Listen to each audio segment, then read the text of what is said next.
Hey everyone, Reaper here again with another video. I thought I would make a video length response to Cougar Comics. Now, if anybody doesn't know who Cougar Comics is, you should check him out on YouTube. He's been on YouTube for a long time, and he's got a very impressive collection, and he certainly has been the inspiration for many YouTubers, including myself and many others that you may have watched in the past or you may watch today when it comes to the way he grades, the way he collects, and the way he, I think, upgrades as well. So anyway, the point being that he's been around for a while on YouTube and has inspired a lot of people. Okay, so he asked me a question: where do I go sell my books?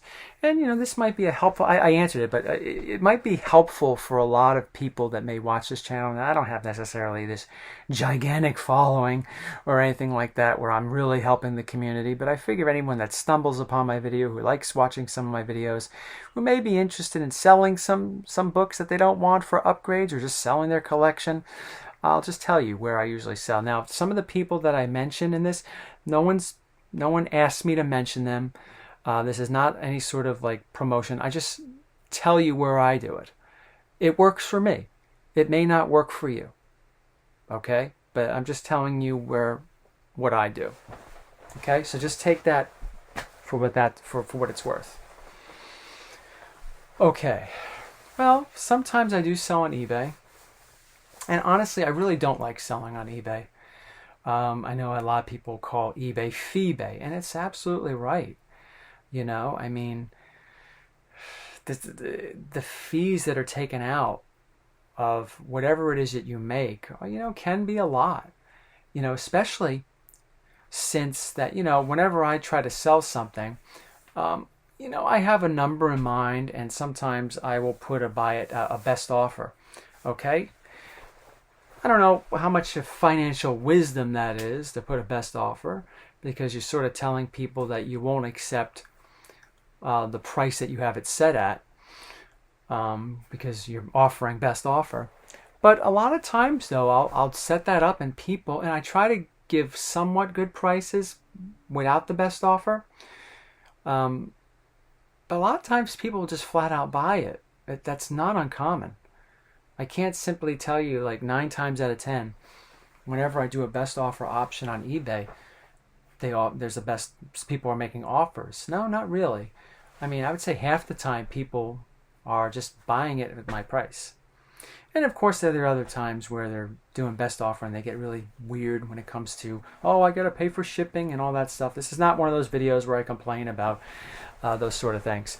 But that's one of the places I go, and that's, again, for all the reasons I mentioned. It's not one of my favorites because of the fees. The other one that I go to, I like to go to Facebook.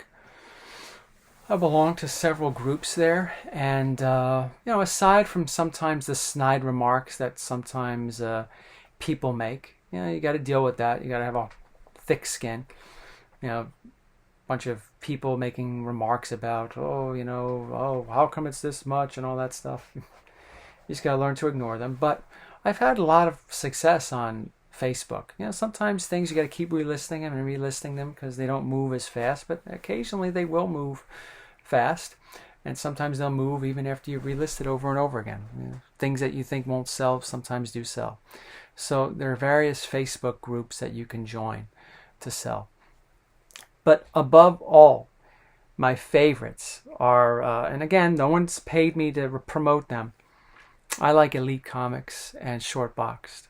Although you go on Shortbox and you try to look for some books that you want to buy, some of the prices that people have are just like outrageous. And I'm talking like using recent sales. I'm just not my opinion that they're outrageous. Like, according to recent sales, I get it. You want to make more than a recent sale.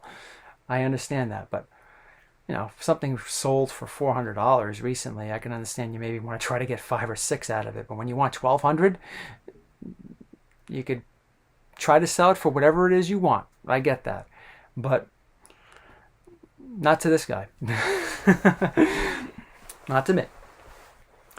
I see that often on Shortbox, but on Elite, I thought Elite, when it comes to selling your books, they're very friendly, very good. And when it comes to buying books, they're very good. So That's where I go. That's where I prefer to go to sell books. But one thing about Short Box, and there are others too out there that I'm not mentioning, that I haven't really worked with.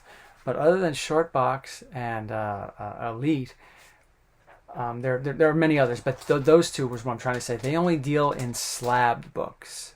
Okay, so if you're like, oh, I got this really nice mid-grade or high-grade Fantastic 452, but it's not graded. Yeah, I don't believe they take those. I think I don't know if there's sometimes a special where there might be a claim fest that one of them might have where they're doing raws and all that stuff. I don't know too much about that, but standard books have to be graded. And that's another reason why I like graded books, because it gives me an option to sell with those guys and gals, to maybe make a little bit extra, or to sell my undercopy to put towards an upgrade. So that's where I like to go. All right, I hope that was helpful to those of you that are watching. I hope maybe that helps some of you who are saying to yourselves, hey, I got a bunch of these slabs, or where should I go? It's all up to you. There are many other places where you go sell books on the internet. Obviously, the internet, on Instagram is what I meant to say, and elsewhere. A lot of people make their living selling on eBay. That's great, but that's where I like to go. Those are my go-to places to sell. I typically, not to bash anybody that owns one of these. One last thing, I typically don't like to go to a comic shop. I very rarely do, unless it's my local comic shop where we work things out. That's fine. But anywhere else, I don't go. They don't offer much at all. You got to go into the comic shop expecting that. They're going to probably offer you a third. If you have something that's really, really, really important, they might offer you half. But I typically don't like going to comic shops to sell my stuff. If you're looking for the most bang for your buck, you're not going to find it there. You're just not. But some people are okay with that. They just want to get rid of the stuff. And then, hey, go ahead. To each his own. Well, I hope you enjoyed the video. And talk with you soon.